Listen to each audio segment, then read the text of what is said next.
కీర్తనల గ్రంథము 66వ కీర్తన. సర్వలోక నివాసులారా, దేవుని గూర్చి సంతోష గీతము పాడుడి. ఆయన నామ ప్రభావము కీర్తించుడి. ఆయనకు ప్రభావము ఆరోపించి ఆయనను స్తోత్రించుడి. ఈలాగు దేవునికి స్తోత్రము చెల్లించుడి. నీ కార్యములు ఎంతో భీకరమైనవి. నీ బలాతిశయమును బట్టి నీ శత్రువులు లొంగి నీ యొద్దకు వచ్చెదరు. సర్వలోకము నీకు నమస్కరించి నిన్ను కీర్తించును. నీ నామమును బట్టి నిన్ను కీర్తించును. దేవుని ఆశ్చర్య కార్యములను చూడరండి. నరుల ఎడల ఆయన జరిగించు కార్యములను చూడగా ఆయన బేకరుడై ఉన్నాడు. ఆయన సముద్రమును ఎండిన భూమిగా చేసెను.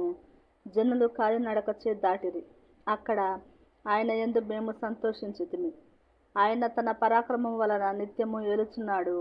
అన్యజనుల మీద ఆయన తన దృష్టి ఉంచి ఉన్నాడు. ద్రోహులు తమ్ము తాము హెచ్చించుకొన తగదు. జనములారా, మా దేవుని సన్నుతించుడి. గొప్ప స్వరముతో ఆయన కీర్తి వినిపించుడి. జీవప్రాప్తులనుగా మమ్మను కలుగజేయువాడు ఆయనే. ఆయన మా పాదములు కదలనీయడు. దేవా, నీవు మమ్మను పరిశీలించి ఉన్నావు.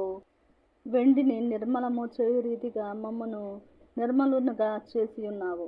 నీవు బందీగృహంలో మమ్ము ఉంచితివి. మా నడుముల మీద గొప్ప భారము పెట్టితివి. నరులు మా నెత్తి మీద ఎక్కున్నట్లు చేసితివి. మేము నిప్పులలోనూ నీళ్లలోనూ పడితిమి. అయినను నీవు సమృద్ధి గల చోటికి మమ్ము రప్పించి ఉన్నావు.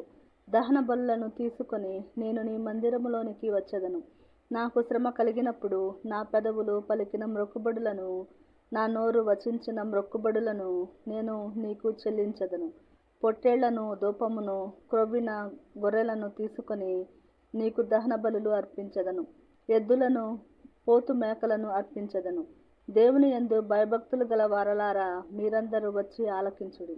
ఆయన నా కొరకు చేసిన కార్యములను నేను వినిపించెదను. ఆయనకు నేను మొరపెట్టితిని. అప్పుడే నా నోట శ్రేష్టమైన కీర్తన యుండెను. నా హృదయములో నేను పాపమును లక్ష్యము చేసిన ఎడల ప్రభువు నా మనవి వినకపోవును. నిశ్చయముగా దేవుడు నా మనవి అంగీకరించి ఉన్నాడు.